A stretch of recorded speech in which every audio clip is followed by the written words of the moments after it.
What it says, kids, broken talent.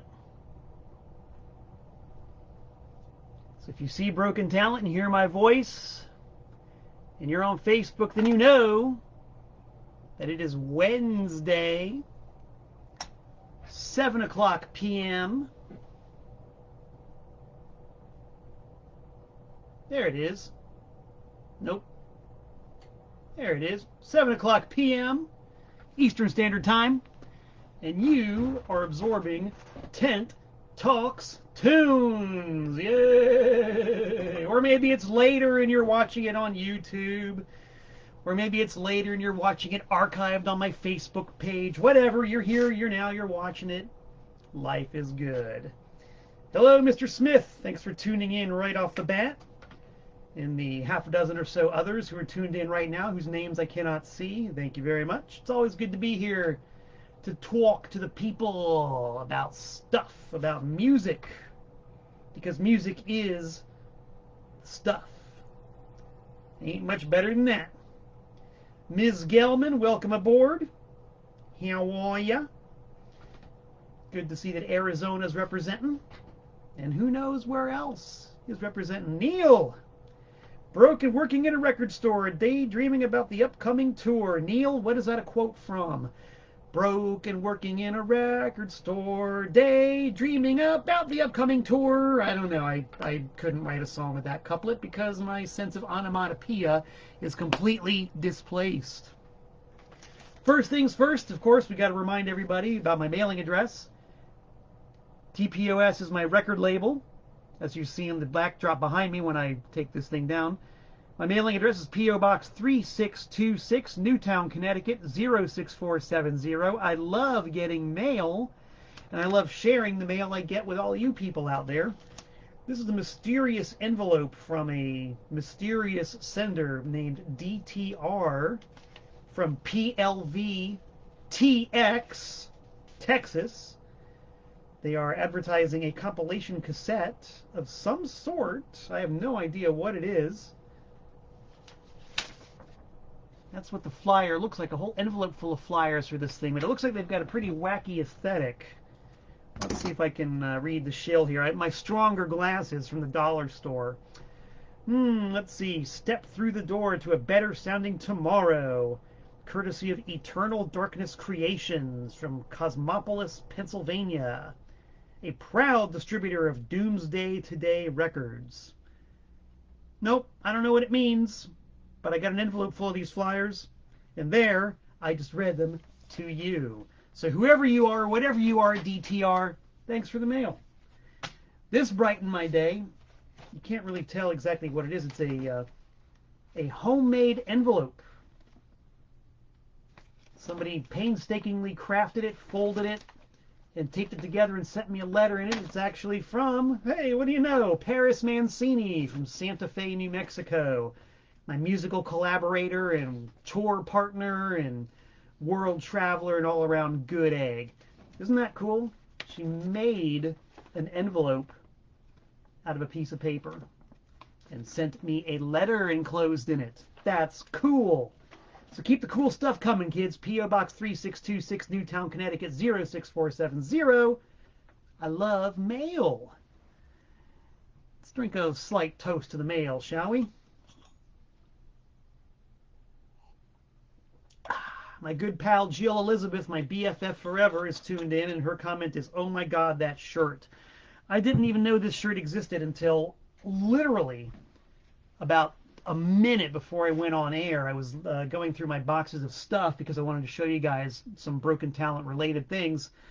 And in the box was this shirt, and this is not a vintage shirt. This is a brand new shirt that was made by Broken Talent lead singer Santo. And he mailed it to me a few weeks ago, and I didn't even know that this shirt was in the box. That's the front. I hope that my centering is okay. That's the back. Which means this is now officially the second Broken Talent t-shirt ever made. And I don't mean second design, I mean actual t-shirt. There are only 2 physical t-shirts on the entire planet that I know of that say Broken Talent on them. And I've got one, It was made in 1984 by Santo in silkscreen class at school, and this is the other one now, 36, 37 years later, also made by him with modern heat transfer techniques. So Santo's not online. He has no social media presence, so I'll thank you anyway, Big Santo, if you ever do see this. Thanks for the shirt. Thanks also for sending the solo CDs. Big Santo is still at it, still grinding out music, and he has 2 brand new full-length CDs out. And considering his complete lack of internet presence, I don't know if these are available anywhere, but I'm going to try to get them listed on the TPOS Discogs page sooner than later, so you guys can check it out if you are so inclined. Haven't heard them yet. Looking forward to hearing them. Let's adjust the camera angle ever so slightly. There we go. So you can see the requisite advertisement and take advantage of it and get down to it, baby, because my store is good. So what brought this on? Why am I going to do an episode of Tent Talks Tunes based on Broken Talent's Barely Alive 85 tour of the East Coast? Well, I was triggered by an interview request I got from a young fella who's writing a zine article or some such thing about ancient history in the hardcore scene, and I'm one of those go-to guys. I'm not on the level of Dave Grohl or anything, but I am an acknowledged expert in certain aspects of hardcore scenery. So I get interview requests sometimes, and I'm doing this interview with the dude, and he's asking good questions.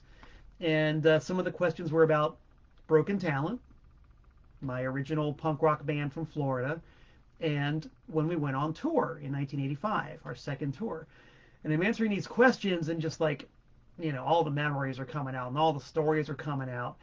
And I remembered that after that tour, I wrote a magazine article of my own for issue number 1 of Chemical Imbalance magazine out of Miami, Florida.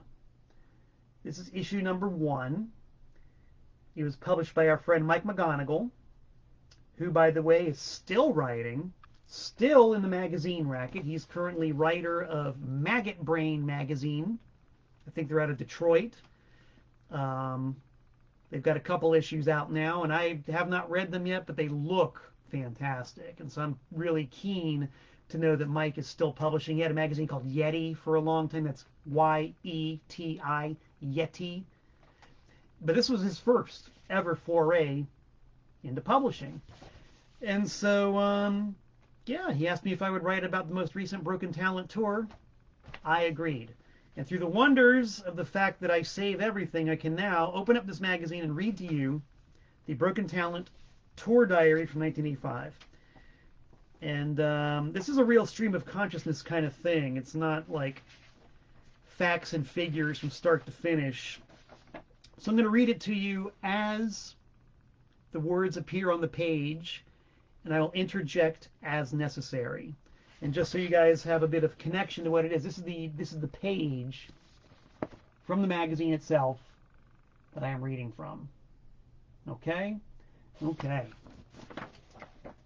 Broken Talent, Barely Alive 85 tour. Stat sheet for the Barely Alive 85 tour. We're going to go date, city, venue, and who we played with. July 7th, 1985, Atlanta, Georgia, at the Metroplex with St. Vitus Dance.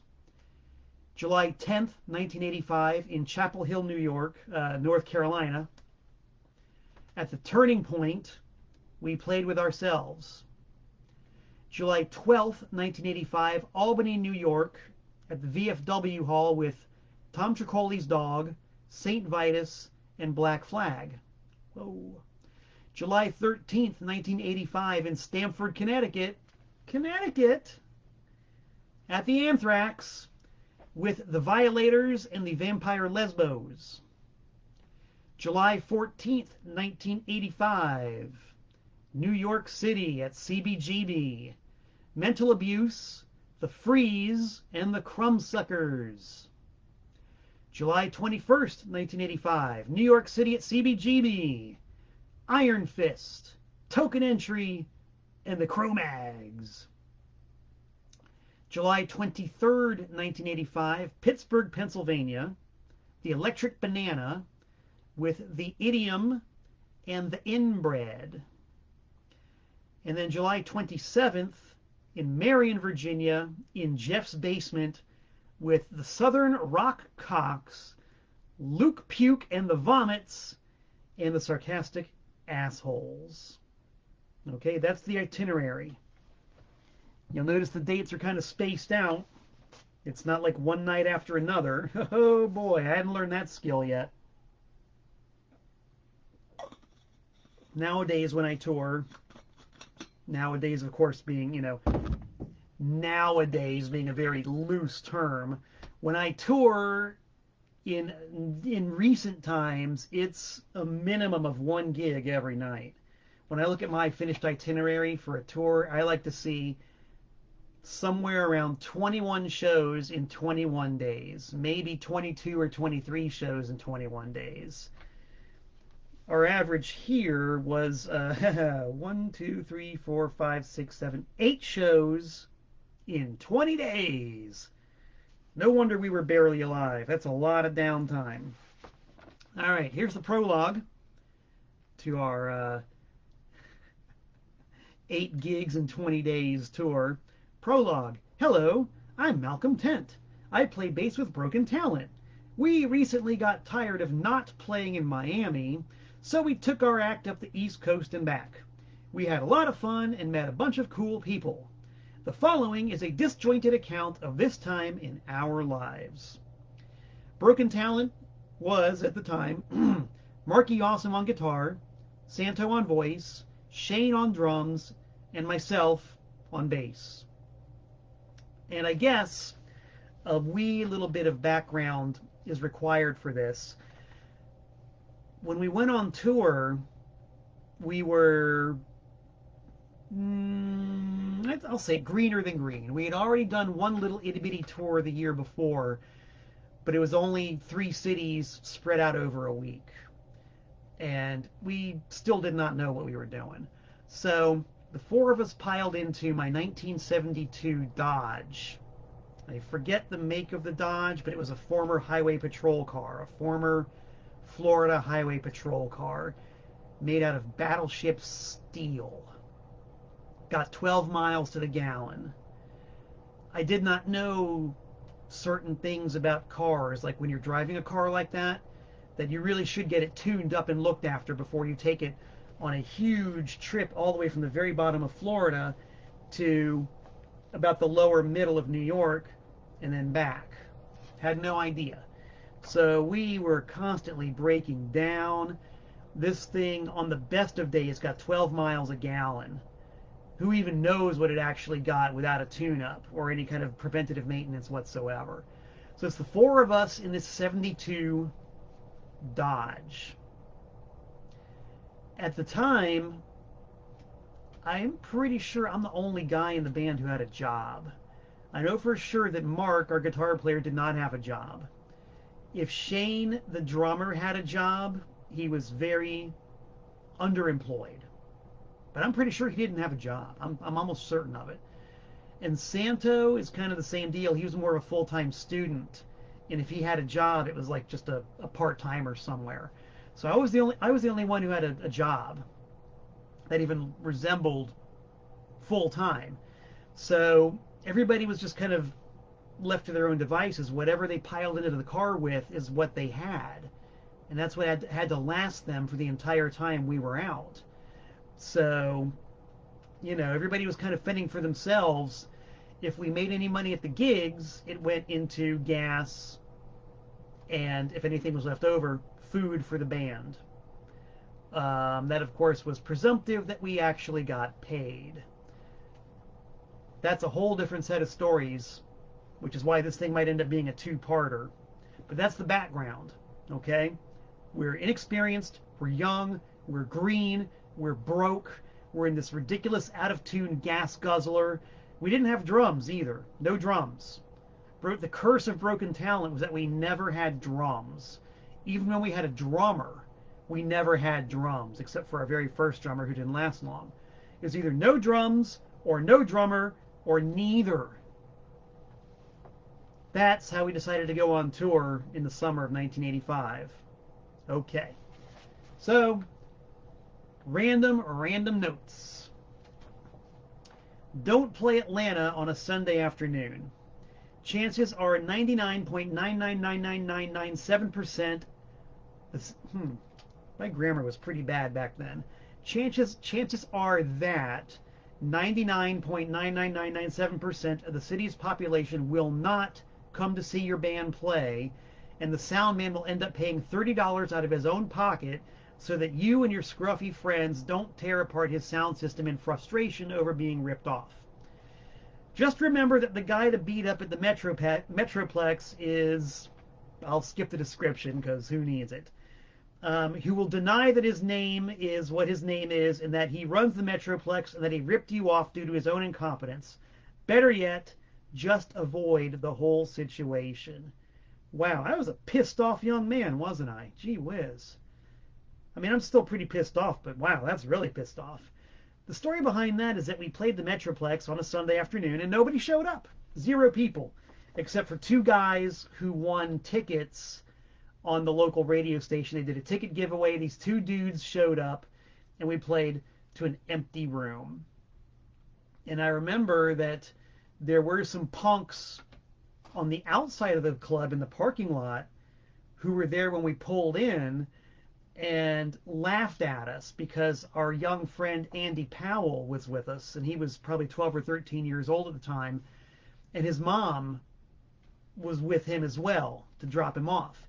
And they made some sneering remark about, oh yeah, look at that 13-year-old or whatever, which right off the bat did not endear me to them, because this is a 13-year-old kid. He's at a punk rock show. You should welcome him with open arms, you know?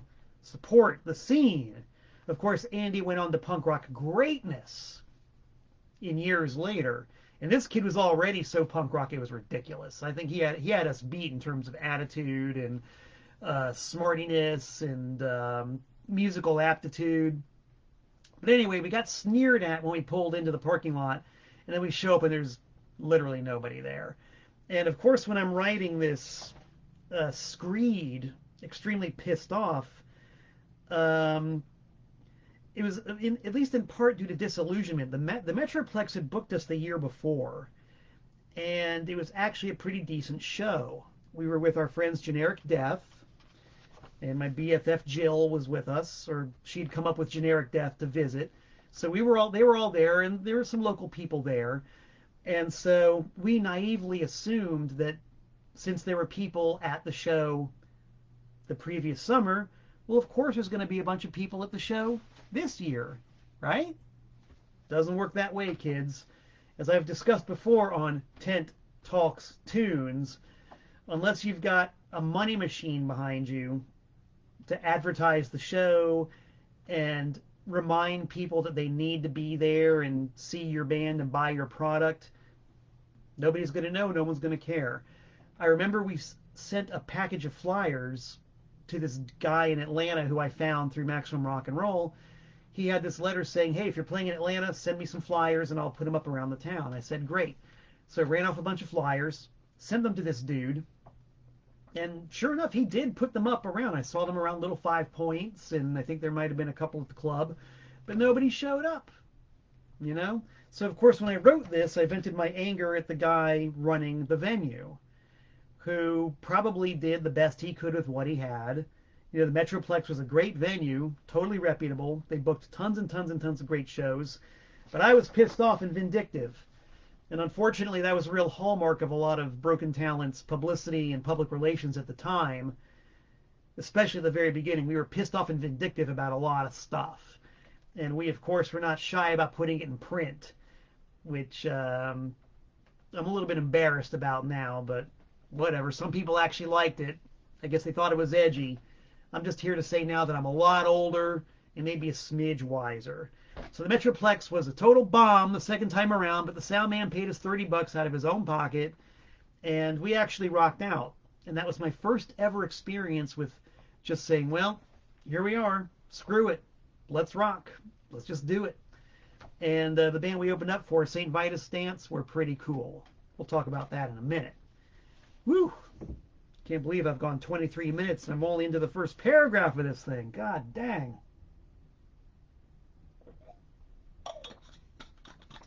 And we, of course, stayed with our friends, the Powells, Joan and Andy and Janice. They were the siblings and mother of Tim Powell, who was somebody who I look up to immensely and who was a great musical mentor to me when I was young, loud, and snotty. So salute to the Powells for letting us stay at their place and buying us a tank of gas and feeding our wretched carcasses pizza and letting us hang out at their home. Lifesavers. Thank you, Powells. Okay, paragraph number 2. Are you ready? Finally. God damn. Speaking of avoiding, a good place to avoid is eastern Pennsylvania. It is gray, dirty, depressing, and noisy. People will try to sell you pretzels with soot deposits on them. It is expensive. It is not nice. I was referring to that specifically to Pittsburgh. And I've grown to love Pittsburgh. I love Pittsburgh, but I will stand by my description. In 1985, Pittsburgh was definitely gray and dirty. And yes, the pretzels, I remember clearly, had soot on them. I mean, maybe they were charcoal broiled or something. I don't know. But the pretzels were on an open air cart, and they had this weird black stuff all over them. And by the surroundings of Pittsburgh, I believe they were soot. So soot-covered pretzels, luckily, a thing of the past. Let's see here. At the Electric Banana, and that is in Pittsburgh, at the Electric Banana, if the owner doesn't like you, he will get drunk and chase you with a gun. He might also ask you to shower off in his filthy basement. Don't. The stories of the owner of the Electric Banana and his gun are legendary and universal and rife. But I don't think anybody's ever written about the shower in the basement of the Electric Banana. As you might recall from my itinerary, this is July 13th. We'd already been on the road, July 23rd. We'd already been on the road for almost 2 weeks. And by the time we hit Pittsburgh, we were just like, we really were barely alive. We had slept in the Dodge the night before, and when we woke up in the morning on the street, parked on the street, we had just enough money to get a loaf of bread, a jar of peanut butter, and a quart of milk, which we split between the 4 of us, and that's what got us through the next couple of days.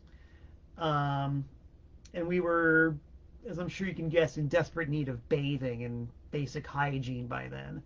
So we load in, finally we get to the club and they let us in, and the owner says, yeah, if you want to shower off, you can go downstairs. I was like, oh my God, yes, please. So I go downstairs, down this rickety wooden stairway into a dirt basement. It's an unfinished dirt floor basement. And sure enough, hanging out the middle of the ceiling is a shower head with a faucet on it, like a faucet attachment. That's it. Just hanging out, dangling from the ceiling on the dirt floor, and probably cold water. I said, pass. If the citizens of Pittsburgh can deal with sooty pretzels, they can deal with my foul body odor. So we did. I love Pittsburgh now. Love Pittsburgh. This is 35 years ago, kids. All right. Next up, go to Albany. A guy named Dave puts on shows there, and he's a really cool guy. Albany is also a very nice town in the mountains of upstate New York, and it's quite relaxing. Of course, this makes the punks there somewhat radical and therefore more fun. Hi, Dave and Kevin and Sue and ... Yes, it's true. Albany rules. Yes, in Albany we opened up for Black Flag, a bright red feather in our soggy, beat-up old cap. That's a story. Oh, man, is that a story of how we got to end up opening up for Black Flag. Wowzers.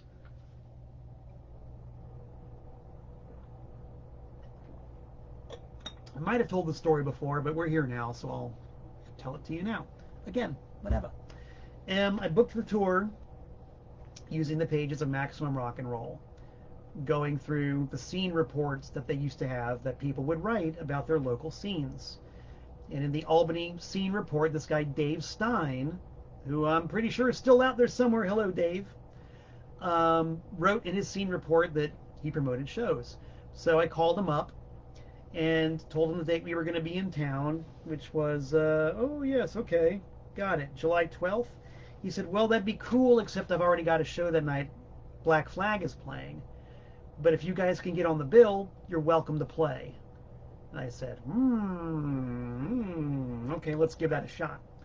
So I was working at Open Books and Records, the best record store in the entire universe. And we dealt directly with SST Records, Black Flag's label. And I knew that SST was the hub for everything. Black Flag's the record label, the booking, the merch, and everything. So I called Black Flag and asked to speak to Chuck Dukowski, who did the booking. And Dukowski got on the phone, and I gave him my pitch. Hi, I'm from a band in South Florida. We'd like to play in Albany the same night that Black Flag is playing. And he said, well, we don't allow non-SST bands to play on Black Flag shows. And I said, well, you know, it's the only date we have. We have nowhere else to go. We really need to play this show. And he said, we just don't do it. And I said, look, you know, this is like a do or die situation for us. We have to do this. We need to play this show. Otherwise, our entire tour is going to collapse, and we can't have that. And I don't know why, but he actually listened to me and said, well, all right, sure, you guys can play. I was like, really? And he said, yeah, you know, I mean, you kind of have to look at every show as being do or die, so you're on the bill. You can play the show on July 12th. I was like, fantastic. It's from a Black Flag, man.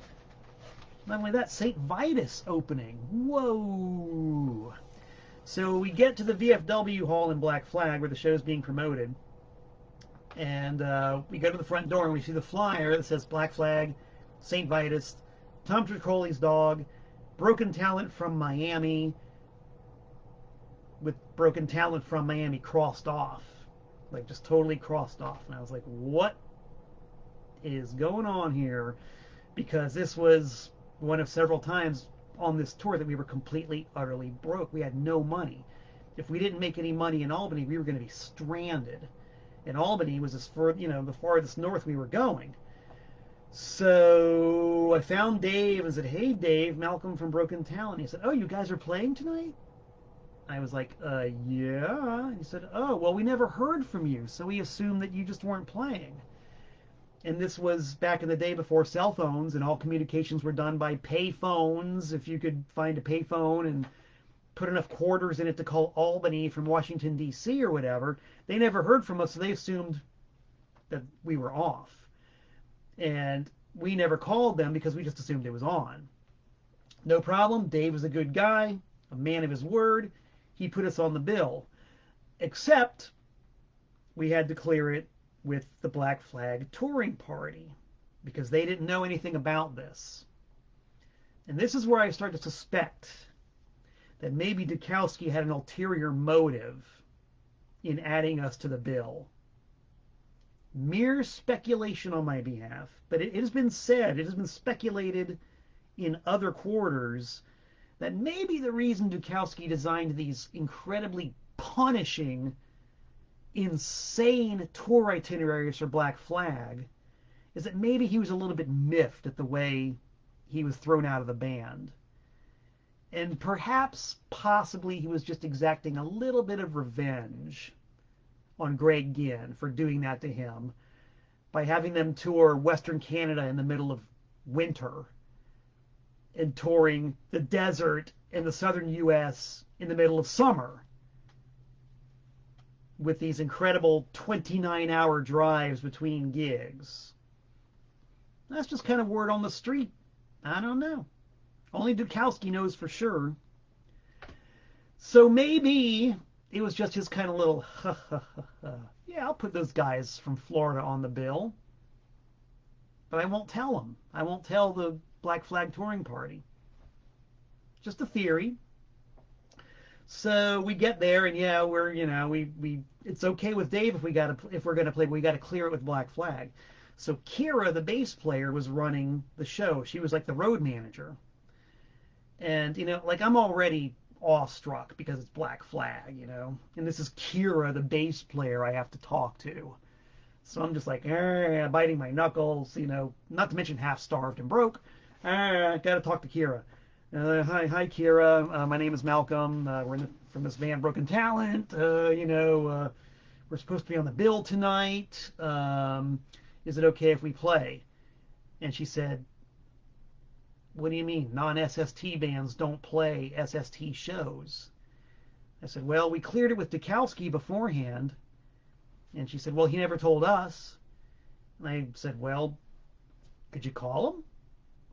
She said, okay. So she actually found, there was a payphone there. It was a VFW hall.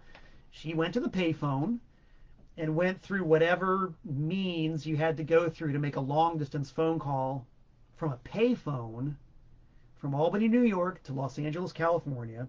She called Dukowski. That's the kind of operation they ran. No bullshit. She called up Dukowski, and I could see her talking and talking and talking some more, and I could see her kind of just like, gritting her teeth a little bit and rolling her eyes. Because I should mention by now, the Black Flag show was already set up. They'd been there for hours already. The PA is set up, the back line is set up, everything's ready to go. And here we show up saying, hi, can we be on your bill? So she speaks to Dukowski. She hangs up the phone. She said, all right. He said you're on, so okay, you can play. You can set up in front of our stuff. And I said, well, thank you very much. We don't have drums. And she didn't have to do any of this for a bunch of scrubs like us. But Kira went and talked to why can I not remember the name of St. Vitus's drummer? Somebody help me post it. Armando. Because St. Vitus was going on and their gear was all set up. And Armando Acosta from St. Vitus had this massive drum set, massive heavy metal drum set. She went and asked Armando if we could use their drums. And he said no. So Kira went and asked Anthony, the drummer of Black Flag, if we could use his drums. He said sure. So Kira got the Black Flag road crew together. They broke down Armando's massive drum set, brought out Anthony's drum set, set it up, mic'd it up, and said, okay, you can play. And I was just like, my head is spinning at this point because I just can't believe any of this is happening, So we set up our raggedy ass gear in front of, the SST backline. My bass cabinet was something that Santo had made out of sheets of plywood and a Radio Shack 15-inch speaker. And I don't even remember what the power head was, but it was some dinky piece of garbage. And Mark, our guitar player, had some kind of like Fender combo amp, I seem to recall. But man, it was raggedy. We were raggedy. And here we are playing Anthony Martinez's drum set in Albany at a VFW hall, opening for Tom Tricoli's Dog, St. Vitus, and Black Flag. All right, showtime! Doors are open. Ton of goddamn people come in. I mean, tons of people. When Black Flag played, people came out. So this is the most people we've played to in our entire lives ever, And it's kind of the same deal. Nobody knows who we are. Nobody really cares. But we're playing, We're playing. So we plug in our junky equipment, start playing, and I look over to my right, and the entire Black Flag crew is lined up against the wall, watching. All of them watching. As if to say, these jerk-offs had better bring it after all this. And I guess we brought it just enough to where they didn't run us out of town. I mean, nobody came up to us and said, God, you guys were awesome. But neither did they chuck us out on our ears. Thank you, Kira. Thank you, Chuck Dukowski. Thank you, all the guys in the Black Flag Road crew, for letting us get away with that. And thanks to me for having the sheer audacity to even try it. Malcolm Tent. Ho-ho! What a dude. What a dude. Whew. Albany. The postscript to all that is that after we got done playing, the road crew broke down Anthony's drum set and put Armando's drum kit back up, and Tom Tricoli's dog played. St. Vitus played, and they were just astonishing. Oh my God. And then Black Flag played, and I don't even need to tell you how that went. Rollins wrote about that gig specifically in Get in the Van, and it's a pretty good story. At the end of the night, Dave Stein, once again an honorable man, he paid us $100 and said we could crash at his place. And the place was the venue was a mess, just a complete mess, just cans and bottles everywhere. And so they were cleaning up, and I figured, well, let's help them clean up. It's the least we could do. And he said, yeah, you know, if you grab all those cans and those bottles, you can return them and get a nickel each. I was like, really? Because we didn't have that in Florida. You know, there was a limited return law in Florida for empties, but only for like 16-ounce bottles or something like that. But in New York State, all empties were returnable. Man, oh man, oh man, oh. He gave us big, black, hefty garbage bags, and we filled those bags with cans and bottles. This was money in the bank. We got bags of these things. And he said, just bring them home, and the next, you know, tomorrow you can go to the deli next door and cash them in for money. I could not believe that this was true. This was a disgusting, big, huge collection of cans and bottles. They'd been on the floor of the VFW hall after a Black Flag show, you know. But I took those nasty things to the deli next door, and they were like, ew. But more, you know, legally obligated, they had to take them, required by law. So I cashed in all those empties and got probably 25 or 30 bucks on top of the 100 that Dave gave us. And all of a sudden, we had money again, and we could make it out of Albany. So that whole show saved us. We would have been marooned and probably had to sell blood. You know, we would have been the blood sluts. We would have been down at the plasma center selling our blood, you know, in order to get out of Albany if Dave hadn't done the right thing by us, and Kira and the SST road crew hadn't done the right thing by us and let us play and get paid to do it. So I always have a vote of gratitude to those folks for hooking it up and making it happen. Man, what a story. Let's see who's still tuned in right now. Who's looking? What kind of comments have we got? Oh, lots of comments. Yeah, I'll be checking these out after I log off, because I love talking to people. I see that Shane is here. Shane, the drummer for Broken Talent, he says that Kira was not a friendly chick. Well, can you blame her? Look at what we dumped on her, for fuck's sake, man. How would you like it if a bunch of Broken Talents showed up and said, hi, we're on your show. Will you cater to us? Will you break down the drums and set up the drums, and break down the drums and set up the drums? You know, I mean, come on, dude. Let's give her some credit. Yeah, Shane's posting. We're going to have to talk about this after I log off. So yeah, I can tell this is going to be a 2 or 3 parter, because we're 43 minutes into the story, and I haven't even gotten past the third damn paragraph of my 1985 tour diary.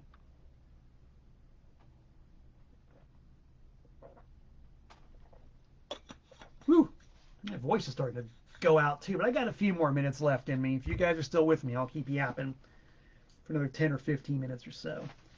No. See, this is what I'm reduced to. I can't read with these glasses. I can read with these.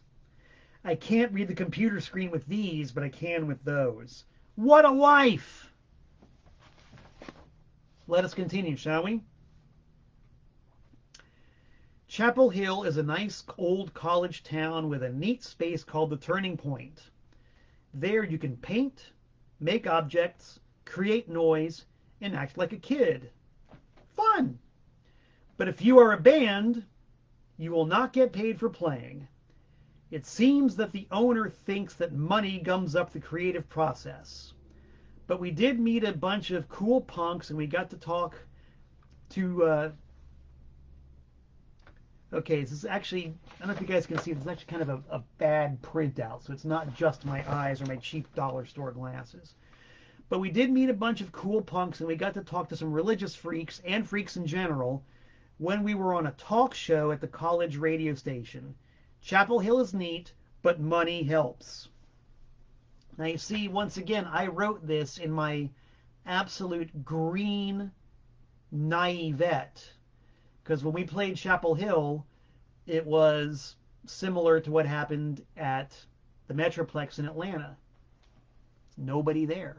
There were 0 people there, except for this one guy who kind of wandered in off the street during our second set. And it was the same deal, you know. I didn't send flyers, but the guy from the Turning Point did send flyers. I mean, he made flyers. We saw them up around town. He made the flyers. We also sent out an appeal via radio for a drum kit. And we heard it when we were rolling into town. They were on the radio station saying, has anybody got drums? This band's coming from Florida. They need drums. Help. And we had played Durham the year before in a show promoted by the great Simon Bob Sinister from the Ugly Americans. And it was a good show. It was a real good gig. So, of course, we figured, well, Durham's kind of close to Chapel Hill, and we had a whole bunch of people there last year, so we're going to have a great show this year. Didn't work that way. Nobody came. 0. We played to an empty room, except for the second set. So I, of course, in my decidedly finite wisdom and extreme punk rock snottiness, felt it appropriate to write about the show that way, saying, well, we needed to get paid. The poor sap running the Turning Point didn't make any money that night. He lost money because he had to open the doors, pay the electricity. He might have had to pay someone to, help out or whatever. He was at least as bad off as we were.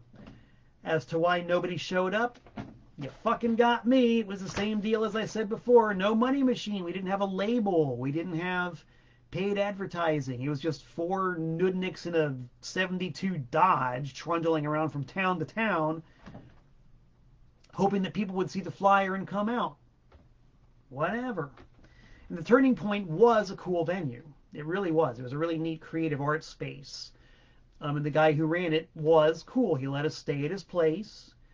And I remember he was actually very depressed after the show because he was like, oh man, nobody came out. Maybe people don't want the Turning Point. Maybe people don't want what we're doing. And I couldn't empathize because I was young, loud, and snotty, and broke, and figured that he should have been paying us. But as I look upon it now, he did the best he could with what he had. He let us stay at his place. He did right by us as far as he could. And after the show, and here's something else that's funny too. The one guy who did wander in off the street before our second set said, hey, I'm a drummer. Mind if I sit in with you guys and jam a little bit? Sure, why not? Shane was like, sure, why not? He said, okay. And he sits down and says, what do you want to play? And Santos said, well, how about some blues? And the guy said, well, I don't like blues. You got anything rock and roll? And so I started playing this one song of ours called San Diego McMassacre, which has got a pretty cool driving riff. And so I started playing it. And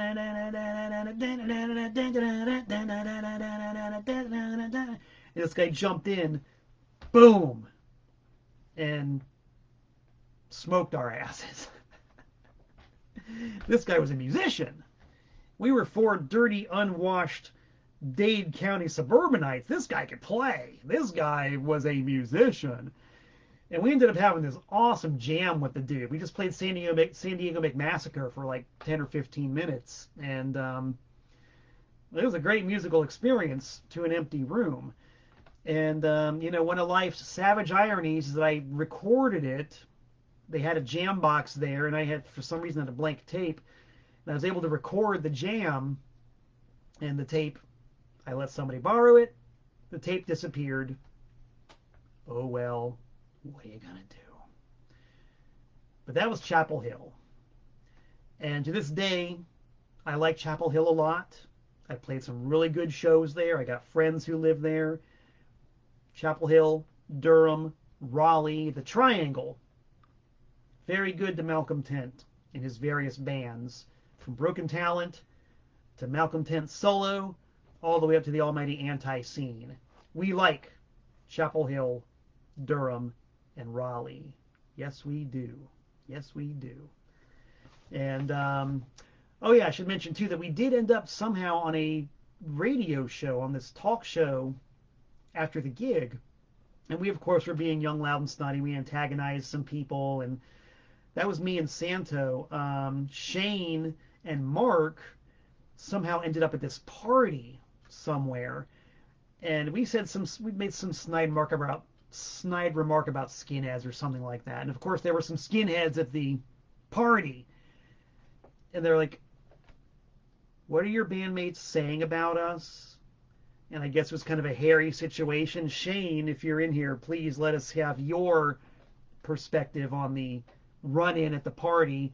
And while you're at it, tell us how you ended up at this party to begin with. There was nobody at the venue. There's nobody there. How did you guys end up at a party? I don't understand that. I don't remember that. I do remember that some people did hear me and Santo on the radio and were waiting for us in the radio station parking lot afterwards. You're like, "Hey, I remember you guys. You played Durham last year. We didn't know you were playing here. How, man, we would have come out to see you if we had known. Let's go get some food." And they took us out to a restaurant, and they bought us dinner, and I was like, "Wow, this is all right. This is not so bad." But they were really cool dudes, and we got dinner, and we had a place to stay. And I've been on the road enough now, and I've got enough miles under my wheels to know that a place to stay and a good hot meal, that's quite enough. You know what? Thank you for that. Thank you for that. And I read my young snide remarks from 35 years ago, and a little bit cringeworthy there. A little bit cringeworthy. Nowadays, I would have been perfectly satisfied with that, as long as I could have hit the record stores the next day and sold some merch. To me, that's a good day. Good night. Good gig. And right now, this is a good time to break off, because we are now officially halfway through the article. Got one more page to go, so I will tackle that page next week on Tent Talks Tunes. If you guys are curious to know just what all this ruckus was about, the band Broken Talent does have an anthology release. It is on TPOS. It's called Good, Bad, Awful. You can find it on my Discogs store. Just look up TPOS. It's on cassette. It's on CDR. Please buy it. We sell one or two every year. It's nice. Once or twice a year, I do get validation that we were a band and that people do remember us. There's also some Broken Talent stuff on Bandcamp. And that is about once every 2 or 3 years, somebody will download the Broken Talent tracks from Bandcamp. So once every 2 or 3 years, I get some validation on that. So you guys are keeping me valid. Thanks for the validity. Really appreciate it. So yes, TPOS on Discogs and on eBay. Me, Malcolm Tent, on Facebook, on YouTube, and hopefully sooner than later on the road, coming to your town to play my solo acoustic guitar, or to, kind of like that. This is an actual live shot of what I do. Maybe I'll be playing some shows with the Bloody Apostles sooner than later. The Almighty Anti-Scene, we got plans. Ultra Bunny, my noise space rock Ultra Bunny. I hope to see you guys at a gig sooner than later. No matter what, though, Lord willing and the creeks don't rise, I plan to be back in 167 hours. So until we meet again, this is Malcolm Tent saying so long from the Nutmeg State.